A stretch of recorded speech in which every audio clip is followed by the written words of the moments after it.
And this verse says, the girl said, O best of human beings, I do not know who has begotten me. I cannot speak to you perfectly about this, nor do I know the names or the origin of the associates with me. Purport by Srila Prabhupada. The living entity is ignorant of his origin. He does not know why this material world was created, why others are working in this material world, and what the ultimate source of this manifestation is. No one knows the answers to these questions, and this is called ignorance. Second.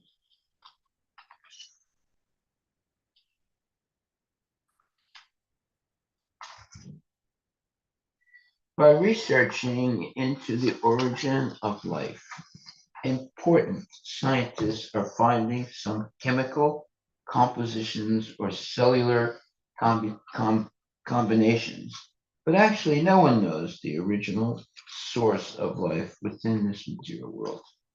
The phrase Brahma Jignasa, is used to indicate an inquisitiveness to know the original source of our existence in this material world. No philosopher, scientist, or politician actually knows where from we have come, why we are here struggling so hard for existence, and where we will go.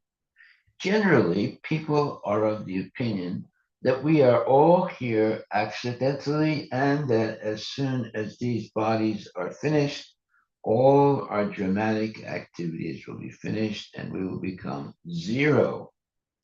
Such scientists and philosophers are impersonalists and voidists. In this verse, the girl is expressing the actual position of the living entity. She cannot tell Puranjana, her father's name, because she does not know from where she has come, nor does she know why she is present in that place. She frankly says that she does not know anything about all this. This is the position of the living entity in the material world. There are so many scientists, philosophers, and big leaders, but they do not know where from they have come, nor do they know why they are busy within this material world to obtain position of so-called happiness. In this material world, we have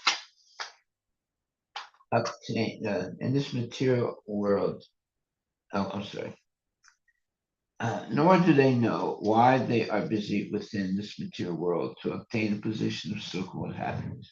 In this material world, we have many nice facilities for living, but we are so foolish that we do not ask who has made this world habitable for us and has arranged it so nicely. Everything is functioning in order, but people foolishly think that they are produced by chance in this material world and that after death they will become zero. They think that this beautiful place of habitation will automatically remain.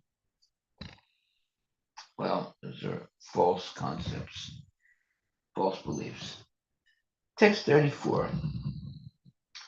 O great hero, we only know that we are existing in this place. We do not know what will come after. Indeed, we are so foolish that we do not know, that we do not care to understand who has created this beautiful place for our residence. Purport by Srila Prabhupada. This lack of Krishna consciousness is called ignorance. In Srimad Bhagavatam 5.5.5, it is called Parabhavas Tavad Abodha Jata. Everyone is born ignorant. The Bhagavatam therefore says that we are all born ignorant within this material world. In our ignorance, we may create nationalism, philanthropy, internationalism, science, philosophy, and so many other things. The basic principle behind all these is ignorance. What then is the value of all this advancement of knowledge if the basic principle is ignorance? Very good question.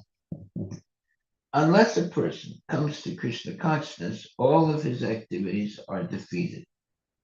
This human form of life is especially meant to dissipate ignorance. But without understanding how to dissipate ignorance, people are planning and building many things. After death, however, all of this is finished. Well, there's very interesting points here. It says,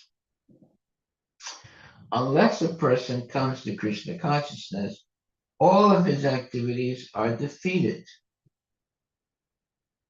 Are we teaching our children this? I'm not sure. I don't think so. Unless a person comes to Krishna consciousness, all of his activities are defeated. This human form of life is especially meant to dissipate ignorance. But without understanding how to dissipate ignorance, people are planning and building many things. After death, however, all of this is finished. Okay.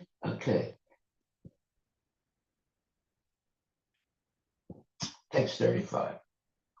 My dear gentlemen, all these men and women with me are known as my friends, and the snake, who always remains awake, protects the city, even during my sleeping hours. So much I know. I do not know anything beyond this. Report by Srila Prabhupada. Puranjana inquired from the woman about those 11 men and their wives and the snake. The woman gave a brief description of them. She was obviously without full knowledge of her surrounding men and women and the snake. As stated before, the snake is the vital force of the living being. This vital force always remains awake even when the body and the senses become fatigued and do no work. Even in the state of unconsciousness, when we sleep, the snake or the life force remains intact and awake. Consequently, we dream when we sleep. When the living entity gives up this material body, the vital force still remains intact and is carried to another material body. That is called transmigration or change of the body. And we have to come to know this process as death. That means, and we have come to know this process as death. Actually, there's no death. The vital force always exists with the soul. And when the soul is awakened from so-called sleep, he can see his 11 friends or the active senses and the mind with their various desires, parentheses, wives. The vital life force remains. Even during our sleeping hours, we can understand by virtue of our breathing process that the snake lives by eating the air that passes within this body. Air is exhibited in the form of breathing. And as long as breath is there, one can understand that a sleeping man is alive. Even when the gross body is asleep, the vital force remains active and alive to protect the body. Thus, the snake is described as living and eating air to keep the body fit for life. Okay. The snake means the life force. Okay, so text 36. O killer of the enemy, you have somehow or other come here. This is certainly great fortune for me. I wish all auspicious things for you. You have a great desire to satisfy your senses, and all my friends and I shall try our best in all respects to fulfill your desire. Purport by Srila Prabhupada. The living entity comes down into the material world for sense gratification, and his intelligence, represented by the woman, gives him the proper direction by which he can satisfy his senses to their best capacity. In actuality, however, intelligence comes from the Supersoul, or the Supreme Personality of Godhead, and he gives full facility to the living entity who has come down to this material world, as stated in Bhagavad Gita 2.41. Vyavasayatmika buddhir ekaha kuranandana bahusaka hirantascha buddhayo vyavasayanam. Those who are on the spiritual path are resolute in purpose, and their aim is one. O beloved child of the Kurus, the intelligence of those who are irresolute is many branched. When a devotee is advancing towards spiritual realization, his only aim is the service of the Supreme Personality of Godhead. He does not care for any other material or spiritual activity. King Puranjana represents the ordinary living entity's intelligence. Now, one second. King Puranjana represents the ordinary living entity, and the woman represents the ordinary living entity's intelligence. Combined, the living entity enjoys his material senses, and the intelligence supplies all paraphernalia for his enjoyment. As soon as he enters the human form, the living entity is entrapped by a family tradition, nationality, customs, etc. These are all supplied by the Maya of the Supreme Personality of Godhead. Thus, the living entity, under the bodily conception of life, utilizes his intelligence to his best capacity in order to satisfy his senses. Well, that is a real statement or the reality of mundane life, and no one can actually argue against this. And thus, the living entity, under the bodily conception of life, utilizes his intelligence to his best capacity in order to satisfy his senses. Well, that's 98 or 99% of all people. Text 37. My dear Lord, I have just arranged this city of 9 gates for you so that you can have all kinds of sense gratification. You may live here for 100 years, and everything for your sense gratification will be supplied. Purport by Srila Prabhupada. Dharmartha kama mokshanam dara samprapti hetava. The wife is the cause of all kinds of success in religion, economic development, sense gratification, and ultimately salvation. When one accepts a wife, it is to be understood that he is being helped in his progressive march toward liberation. In the beginning of life, a person is trained as a brahmachari and is then allowed to marry a suitable girl and become a householder. If one is thoroughly trained in household life, he finds all facilities for human life: eating, sleeping, mating, and defending. Everything is there if it is executed according to regulative principles. Now you see the statement regulative principles. That is Krishna consciousness. One does the same thing at the same time every day. In other words, one wakes up early, one takes a bath, one comes to the temple, and there is arti, and there's chanting and dancing, etc. So these are regulative principles. So uh, the householder, if one is thoroughly trained in household life, he finds all facilities for human life: eating, sleeping, mating, and defending.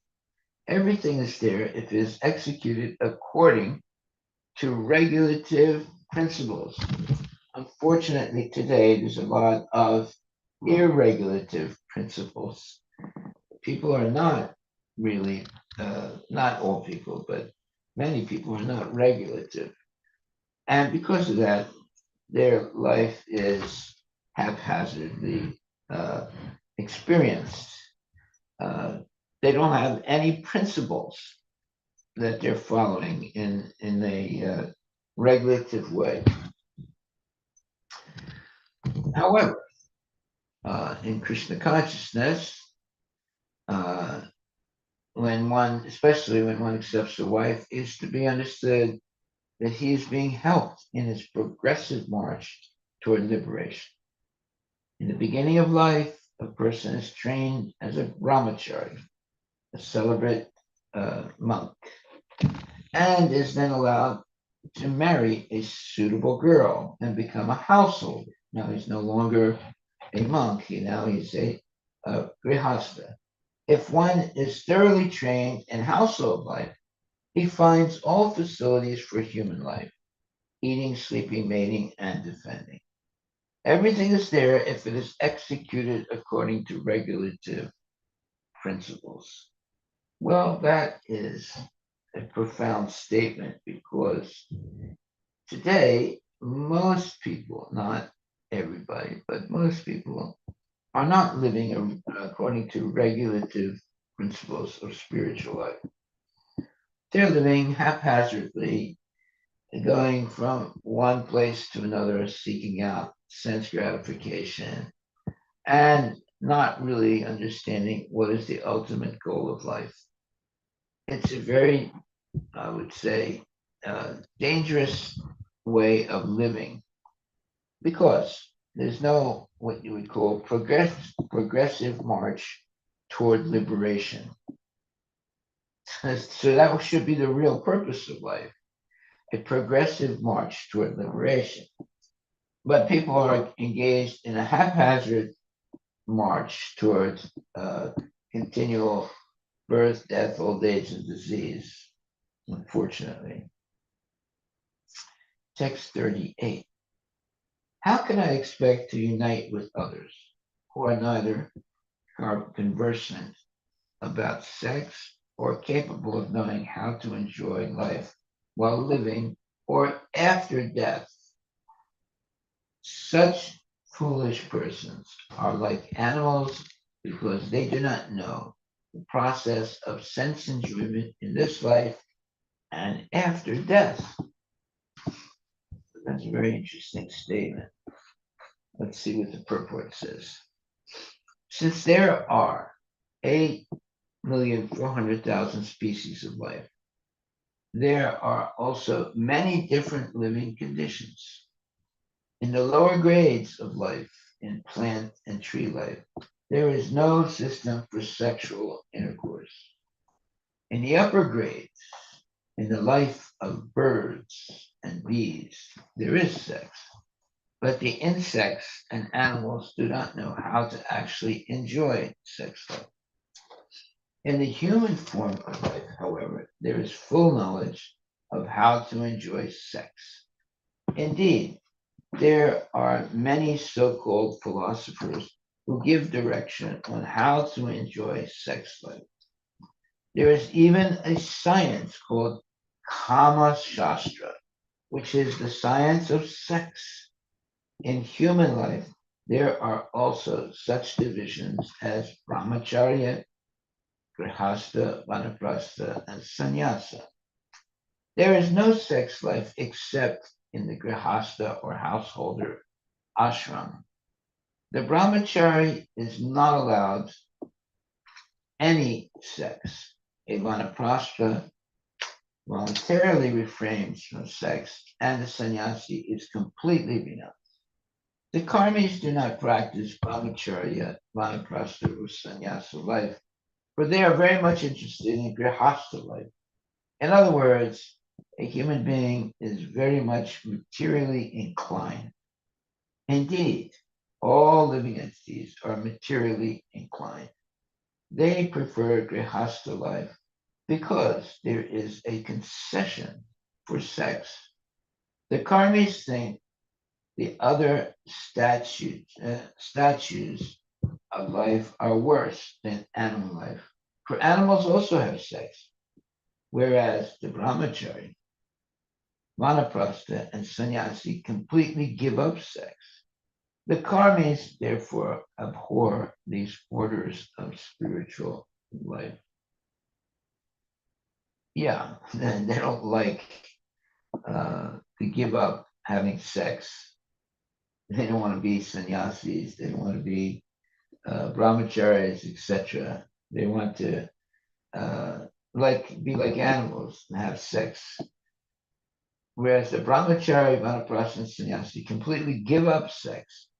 The karmis therefore abhor or hate these orders of spiritual life. Text 39. Second.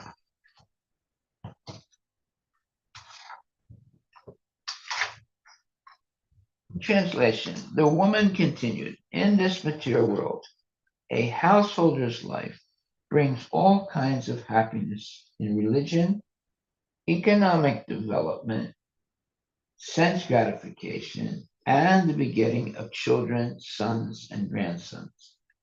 After that, one may desire liberation as well as material reputation. The householder can appreciate the results of sacrifices, which enable him to gain promotion to superior planetary systems. All this material happiness is practically unknown to the transcendentalists. They cannot even imagine such happiness. Yeah, the transcendentalists, the serious devotees, they're not interested in any type of sense gratification. And they cannot even imagine such happiness of sense gratification. It's not that way. Yeah. Purport by Srila Prabhupada. According to Vedic instructions, there are two paths for human activities. One is called Pavriti Marga and the other is called Nivriti Marga. The basic principle for either of these paths is religious life. In animal life, there is only Pavriti Marga. Pavriti Marga means sense enjoyment. And Nivriti Marga means spiritual advancement. In the life of animals and demons, there is no conception of Nivriti Marga, that is, controlling the senses and making spiritual advancement. So, in the life of animals and demons, there is no conception of Pavriti Marga. Pavriti Marga maintains that even though one has the propensity for sense gratification, he can gratify his senses according to the directions of the Vedic injunctions. For example, everyone has a propensity for sex life, but in demoniac civilization, sex is enjoyed without restriction. According to Vedic culture, sex is enjoyed under Vedic instructions. Thus, the Vedas give direction to civilized human beings to enable them to satisfy their propensities for sense gratification. In the Nivriti Marga, however, on the path of transcendental realization, sex is completely forbidden. The social orders are divided into four parts: brahmacharya, grihastha, vanaprastha, and sannyasa.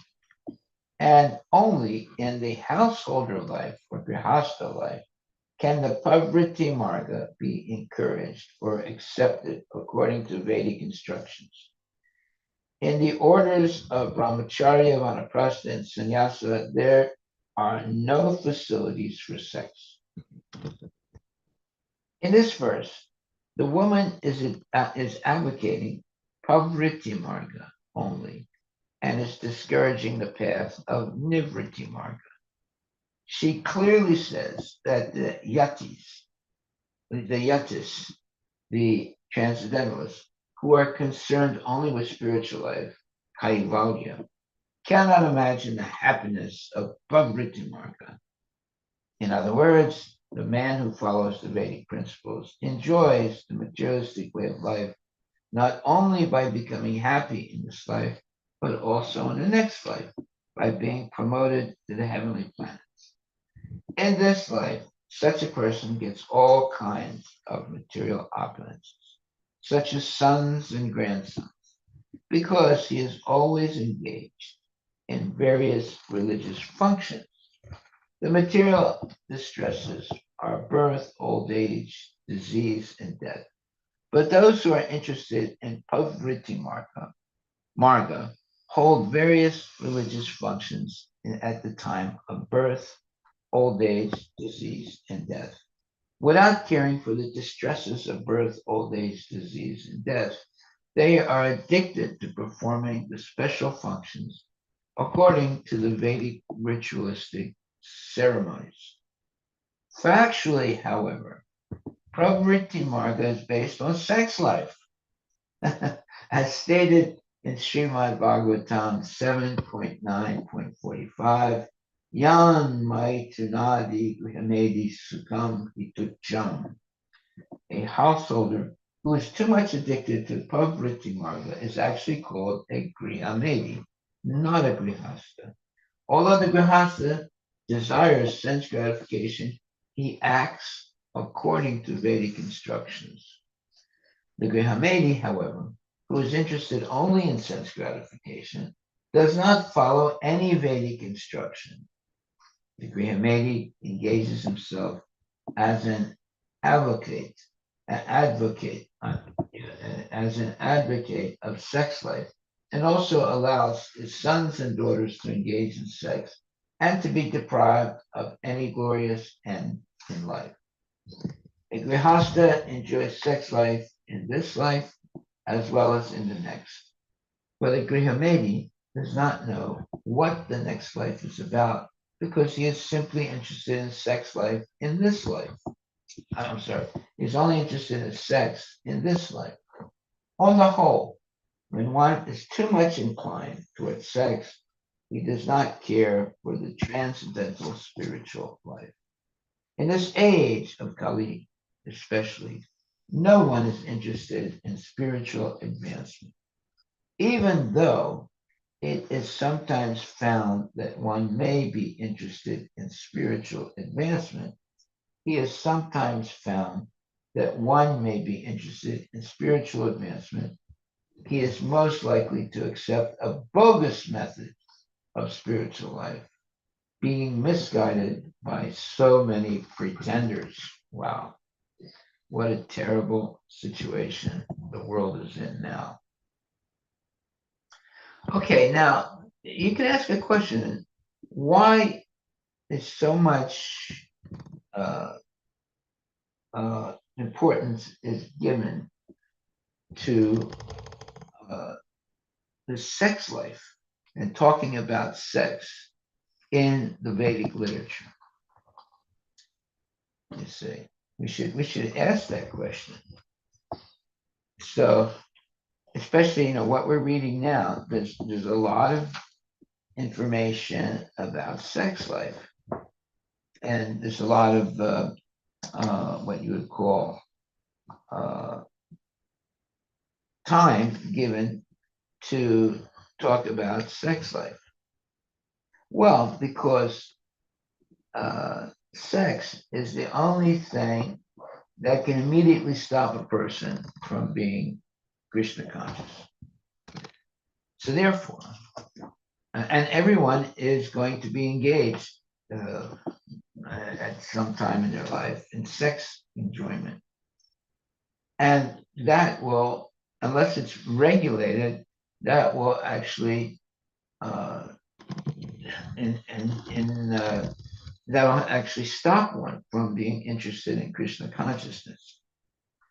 So if sex life is regulated by the principles of Krishna consciousness, then the uh, lack of enthusiasm for Krishna consciousness can be protected. But if sex life is engaged in without any regulation, then the desire to be Krishna conscious will be completely lost. So it's very important. That's why they're spending so much time in these purports about sex life. So it says, a grihasta enjoys sex life in his life as well as in the next, but a grihamedi does not know what the next life is about because he is simply interested in sex life in this life. On the whole, when one is too much inclined towards sex, he does not care for the transcendental spiritual life. Well, that's why so much time is being given here. So many pages and explanations is given here to understand how to control one's sexual desires. On the whole, when one is too much inclined towards sex, he does not care for the transcendental spiritual life. So, sex life is the one thing that can immediately make one lose interest in Krishna consciousness and engage in sense gratification for the rest of his life.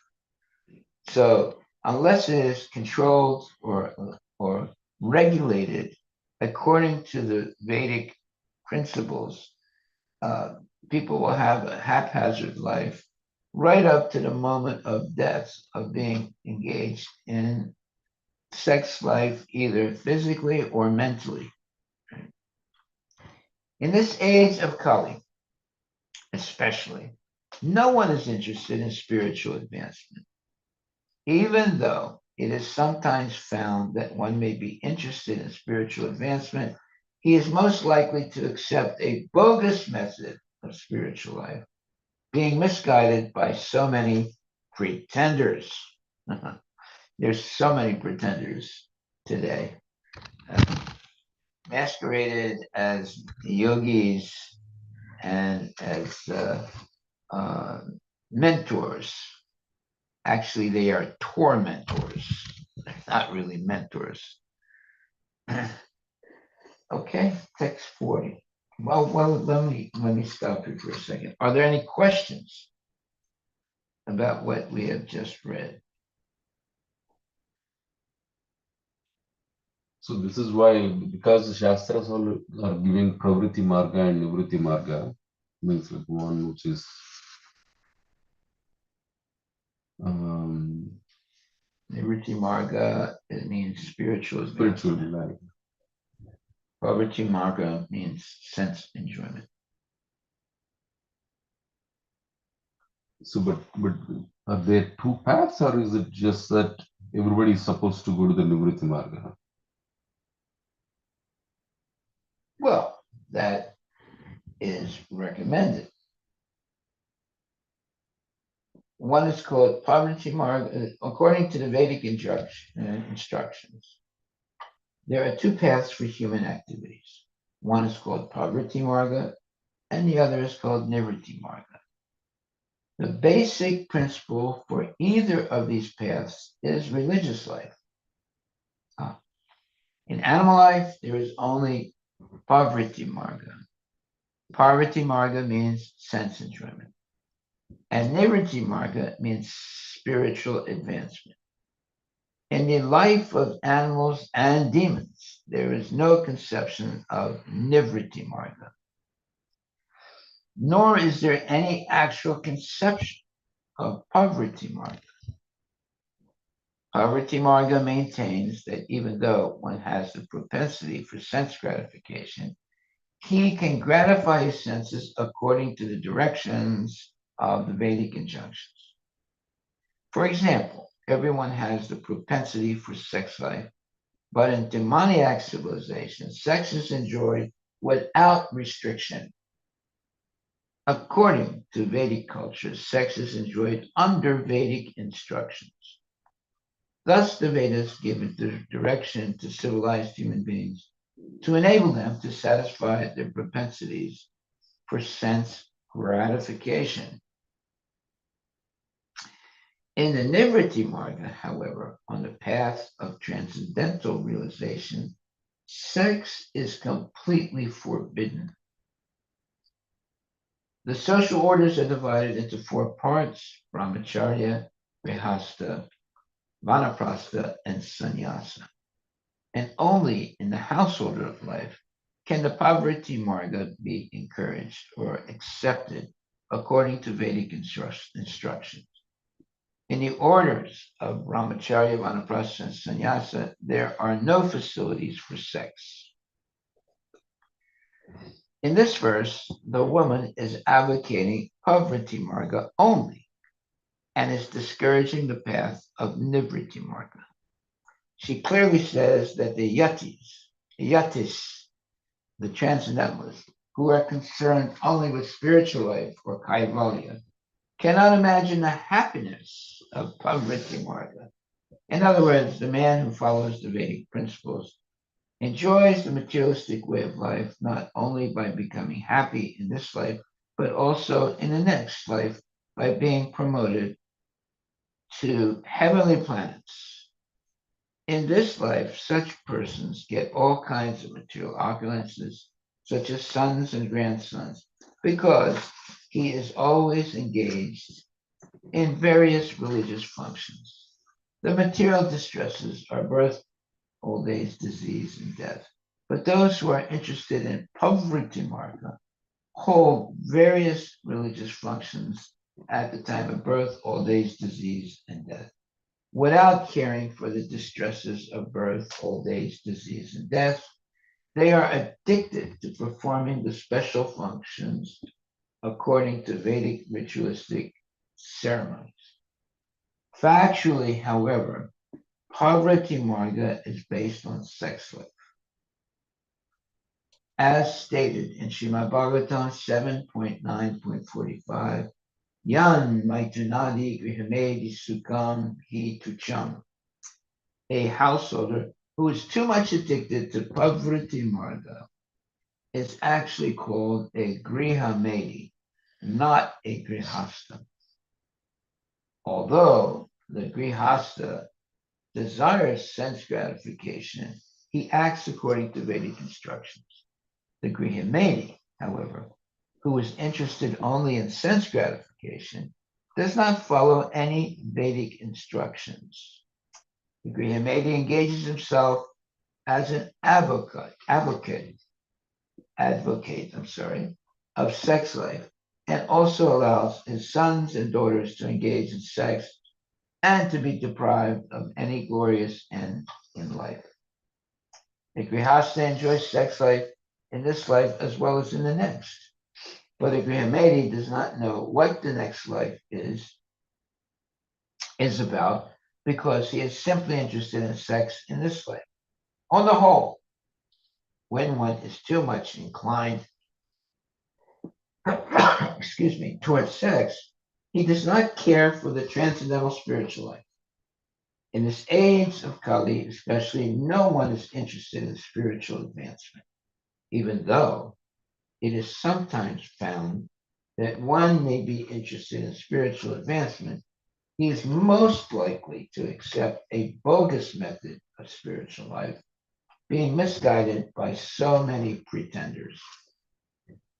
Well, that is a correct statement, and it's sad to hear that most people are misled by fake so-called um, prophets who manufacture their own so-called spiritual processes and mislead people.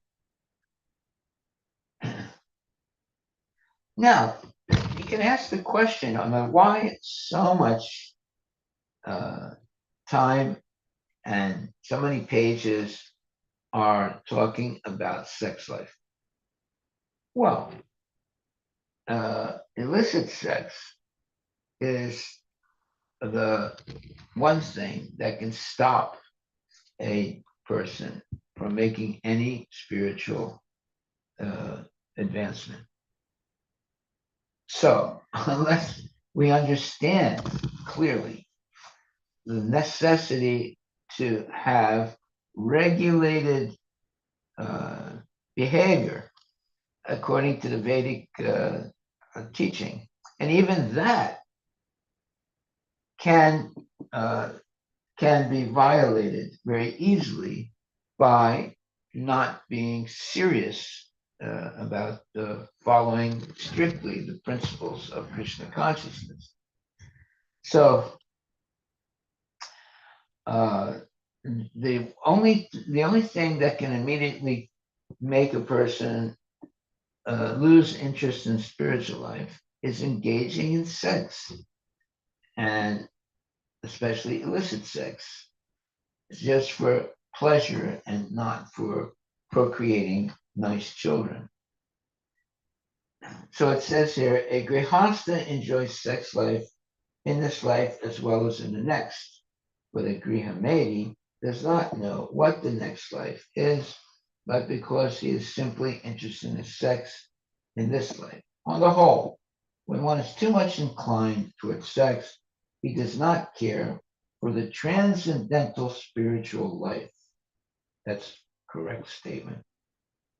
In this age of Kali, especially, no one is interested in spiritual advancement, even though it is sometimes found that one may be interested in spiritual advancement. He is most likely to accept a bogus method of spiritual life, being misguided by so many pretenders. This is the truth. We are so fortunate to have come in contact with Srila Prabhupada, who is explaining the truth about life in this age of Kali Yuga. There's so many pretenders, so many different philosophies, so many bogus philosophies. It's very difficult for a person to be engaged correctly in Krishna consciousness. But by the mercy of Srila Prabhupada, and especially all the books he has written and all the open temples that he's opened and all the instructions that he has given, it is possible to have a genuine spiritual life in this age without being misled by phony so-called prophets. But in order to do that, one must be uh, disinterested in sex life. It should only be engaged for procreation and nothing else. There's no, let's say, uh, there's no path of enjoying sex life for sense gratification in Krishna consciousness. Sex is only engaged in for procreation and nothing else. However, there are big books written about how to enjoy sex and be engaged, and it's called, it looks like, these books are spiritual books, but they're not really spiritual books. Okay, so let's understand that the one thing that can make us forget Krishna completely is engaging in illicit sex. Even in illicit sex, one can be uh, derailed from the path of Krishna consciousness by too much indulgence. So, licit or illicit, sex is a problem. And the best thing is to give it up completely and just be completely satisfied by chanting Hare Krishna and having a spiritual life without sex. Sex should only be engaged in for procreation. So that means that a genuine devotee will either not go in the path of ever experiencing sex. That means that they're not interested in it and they avoid it completely. Or if they are going to have sex, it's only for procreation. It's not for any uh, sense gratification, and it's very regulated. When it is not regulated, then it becomes sinful activity. And unfortunately today, most people are engaging in unregulated sex life, and it's ruining their ability to make tangible spiritual advancement. Okay, are there any questions or comments? Any questions or comments?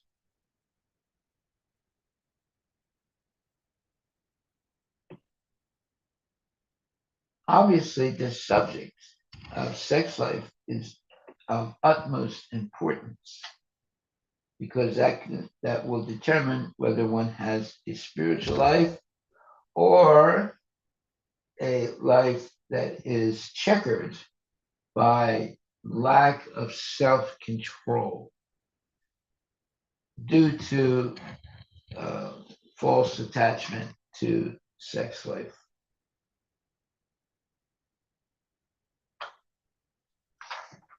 Yes. Maharaj, just a clarification. So both the paths are religious, but one is for the sense gratification, and another is for the spiritual advancement. Because both, it says in the beginning, the basic principle for either of these paths is religious life. Third line. It says, according to Vedic instruction, there are two paths for human activities. One is called Pavriti Marga, and the other is called Nivriti Marga. The basic principle for either of these paths is religious life. In animal life, there's only Pavriti Marga. Pavriti Marga means sense enjoyment, and Nivriti Marga means spiritual advancement. In the life of animals and demons, there is no conception of Nivriti Marga, nor is there any actual conception of Pavriti Marga. Pavriti Marga maintains that even though one has the propensity for sense gratification, he can gratify his senses according to the directions of the Vedic instructions. For example, everyone has the propensity for sex life, but in demoniac civilization, sex is enjoyed without restriction. According to Vedic culture, sex is enjoyed under Vedic instructions. Thus, the Vedas give direction to civilized human beings to enable them to satisfy their propensities for sense gratification. In the Nivriti Marga, however, on the path of the transcendental realization, sex is completely forbidden. There it is. The social orders are divided into four parts: brahmacharya, grihastha, vanaprastha, sannyasa, and only in the householder life or grihastha life can the Pavriti Marga be encouraged, or accepted according to Vedic instructions. In the orders of brahmacharya, Vanaprastha and sannyasa, there are no facilities for sex. Okay. However, here it says in this verse, the woman is advocating poverty marga, engaging in sex only, and is discouraging the path of nivriti marga. She clearly says that the yatis, the transcendentalists who are concerned only with spiritual life or kaivalya, cannot imagine the happiness of poverty marga. Actually, it's horrible. In other words, the man who follows the Vedic principles enjoys the materialistic way of life, not only by becoming happy in this life, but also in the next, by being promoted to the heavenly planets. In this life, such a person gets all kinds of material opulences, such as sons and grandsons, because he is always engaged in various religious functions. The material distresses are birth, old age, disease, and death. But those who are interested in poverty marga hold various religious functions at the time of birth, old age, disease, and death, without caring for the distresses of birth, old age, disease, and death. They are addicted to performing the special functions according to the Vedic ritualistic ceremonies. Factually, however, poverty marga is based on sex life. As stated in Srimad Bhagavatam 7.9.45, Yan Maitunadi Grihamedi Sukam Vitucham. A householder who is too much addicted to poverty marga is actually called a Grihamedi, not a Grihasta. Although the Grihasta desires sense gratification, he acts according to Vedic instruction. The Grihamedi, however, who is interested only in sense gratification, does not follow any Vedic instruction. The Grihamedi engages himself as an advocate of sex life and also allows his sons and daughters to engage in sex and to be deprived of any glorious end in life. And I know that there was this one lady. She was not a fixed up devotee, but she was a Hindu. But she was giving condoms to her daughter, who was about 16 years old. Why was she doing that? She knew that her daughter was engaging in sex, so she was giving her daughter condoms so that she would not get pregnant. Does that sound good? Not at all. That's promoting sex life and not controlling sex life. She didn't want her daughter to get pregnant. So, can you imagine? And she's a Hindu. Can you imagine such behavior? It's like outrageous.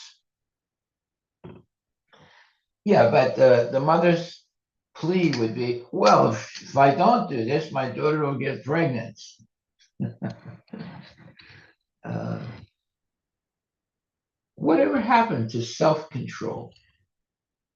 Whatever happened to maintaining uh, celibacy until marriage and sacred marriage? And even in marriage, controlling sex, to only have sex for procreation, nothing else.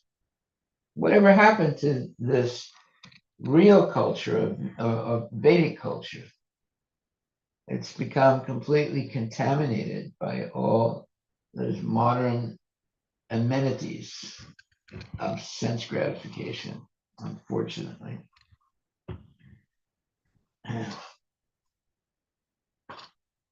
On the whole, when one is too much inclined towards sex, he does not care for the transcendental spiritual life. In this age of Kali, especially, no one is interested in spiritual advancement. Even though it is sometimes found that one may be interested in spiritual advancement, he is most likely to accept a bogus method of spiritual life, being misguided by so many pretenders. Wow, these are dangerous times. Okay, any questions, comments, any discussion about these points? And someone can ask a question. How come Prabhupada is spending so much time talking about sex life? You could say maybe, I don't know, I would say 50% of the time, especially in these purports, he's talking about sex. Because that's the one thing that can destroy spiritual life. So without understanding the pitfalls and dangers of unregulated spiritual life and having sex, uh, not for procreation, but for happiness, so-called happiness is actually it's misery. Uh, People are being misled, and because of that, they do not really go forward toward becoming liberated from the cycle of birth and death because of their attraction to sex life. Yes. So, Maharaj, I have one question for a neophyte who is trying to follow all the rules and regulations. Yeah. And but how to fix the propensity for sense gratification, because that is still there. How to fix that? Sublimate. Look that word up. Sublimate. Sublimate.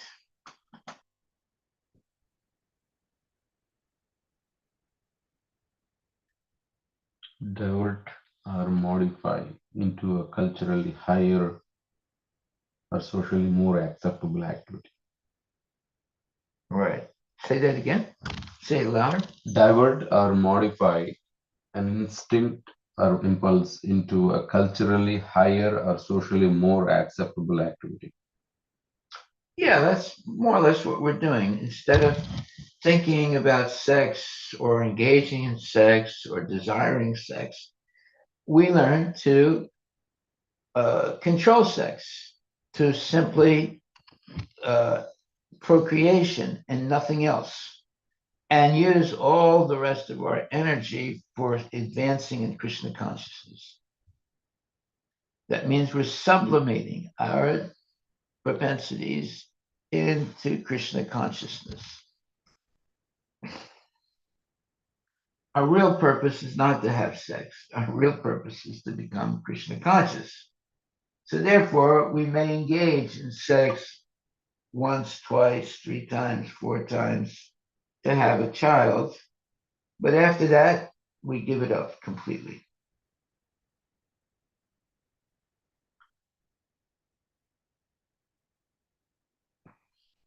Okay, so that means that the real path of spiritual advancement is giving up sex completely. But one may get married, one may desire to have a child, 1, 2, 3 children, and then give it up completely.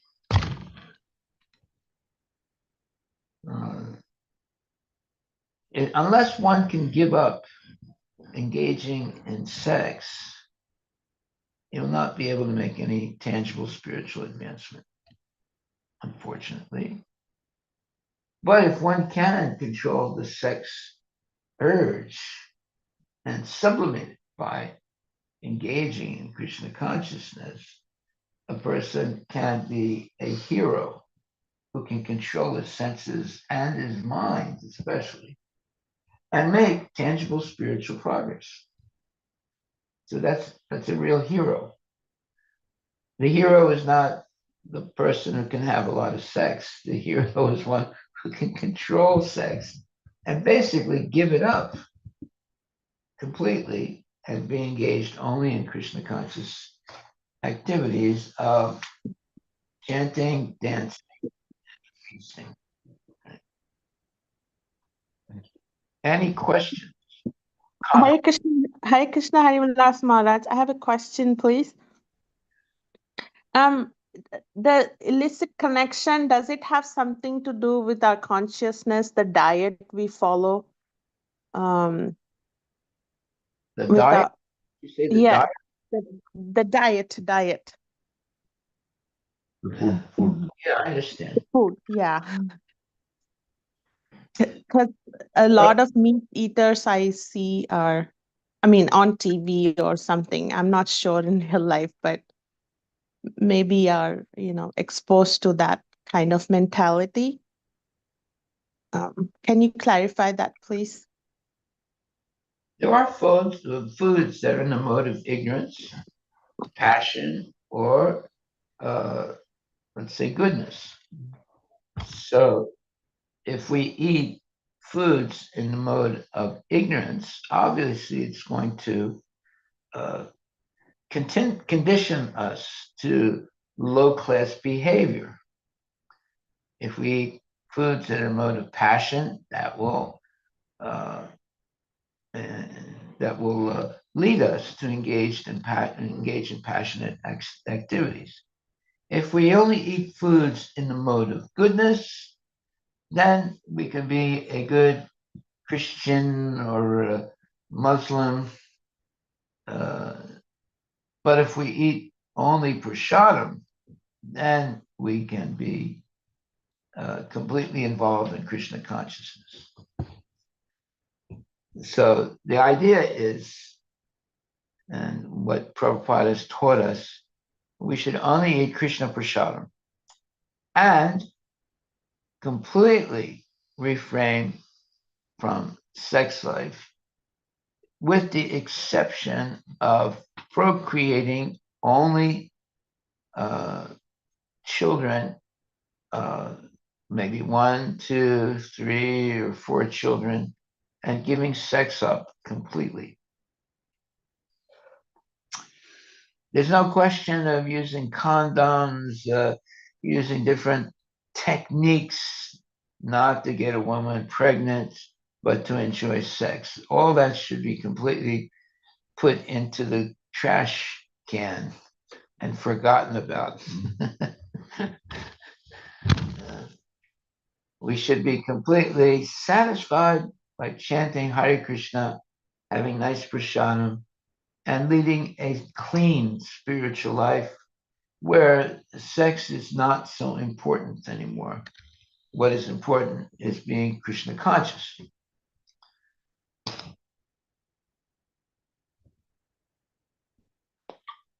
Okay, so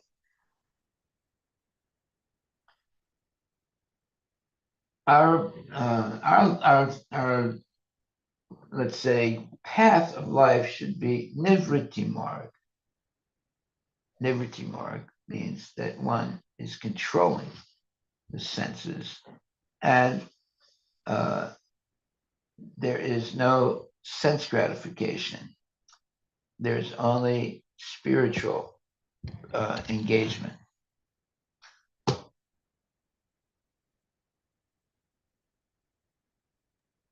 Thank you, Maharaj. Hare Krishna Mataji. Thank you. Hare Krishna.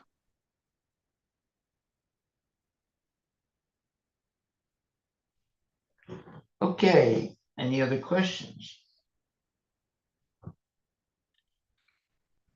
So the Nivriti Marg is the path of transcendental realization, and sex is completely forbidden. Okay, so that is Nivriti Marga. The Pavriti Marga, it says that Pavriti Marga maintains that even though one has a propensity for sense gratification, he can gratify his senses according to the directions of the Vedic instructions. For example, everyone has a propensity for sex life, but in demoniac civilization, sex is enjoyed without restriction. According to Vedic culture, sex is enjoyed under Vedic instructions. Thus, the Vedas give direction to civilized human beings to enable them to satisfy their propensities for sense gratification. In the Nivriti Marga, however, on the path of transcendental realization, sex is completely forbidden. So, let's say you're married. Yeah, you can have sex once, twice, 3 times, 4 times to have children, and that's it, finished. So that's called grihastha life. Grihastha life means that you control the sex, the desire, and you only have sex for procreation, and that's it. It's finished after that.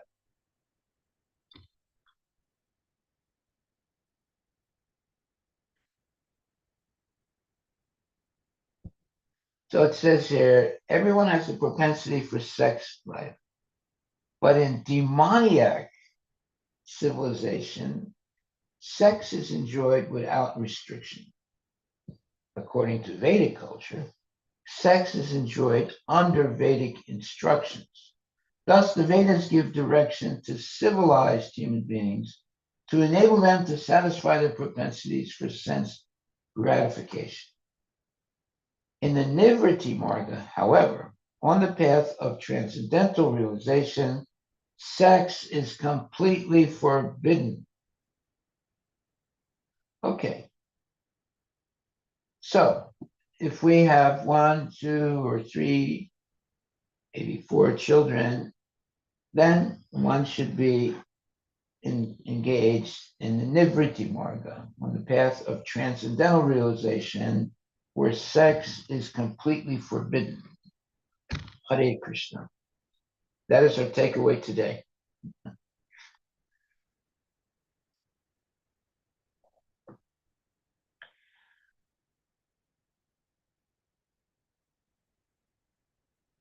And in the orders of Brahmacharya, Vanaprastha, and Sannyasa, there are no facilities for sex. It's only in the Grihastha period. But even then, sex is controlled. It's only engaged in for procreation and nothing else.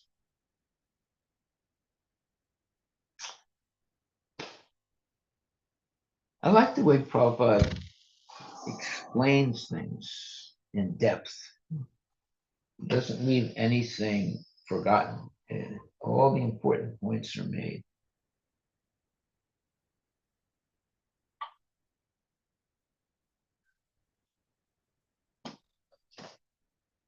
Okay, my dear devotees, thank you very much. I think our time is up. Please stay on the path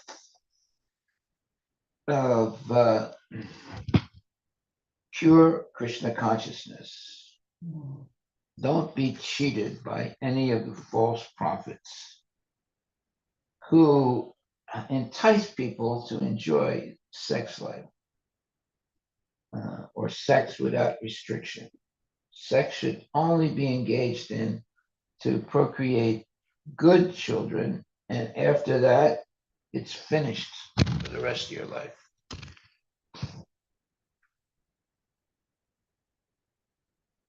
Thank you very much, my dear devotees. I think we'll stop there.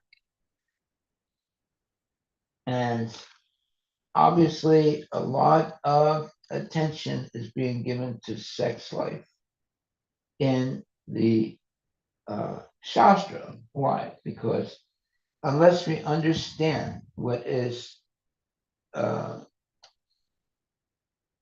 permitted in Grihastha life and what is not permitted in Grihastha life, we'll be misled and destroy our path toward Krishna consciousness and liberation from the cycle of birth and death.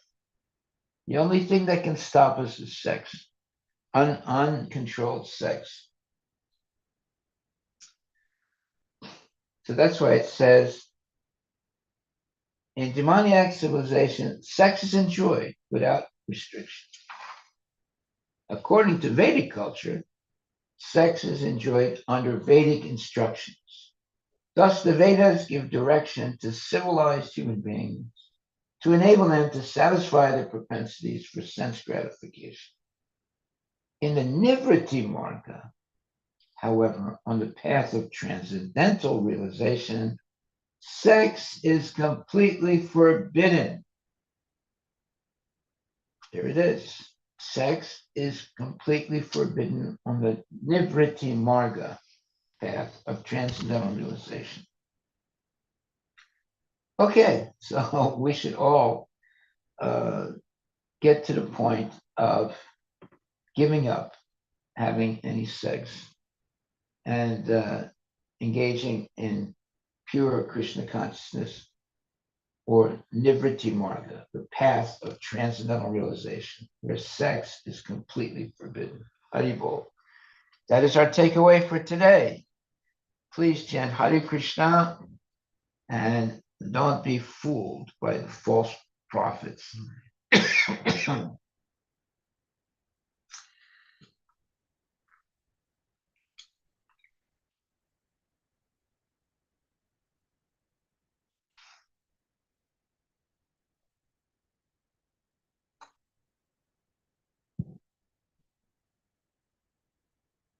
The best path is Nivriti Marga. On the path of transcendental realization, sex is completely forbidden. Okay. That should be our goal, to completely be free of sex. Yeah, you can have 1, 2, 3 kids, maybe 4 kids. But then it should be all over, finished, and just be engaged in taking care of those kids and making sure that they become devotees and be completely free of sex life. Thank you very much, my dear devotees. All glories to Srila Prabhupada. Chant Hare Krishna and be happy.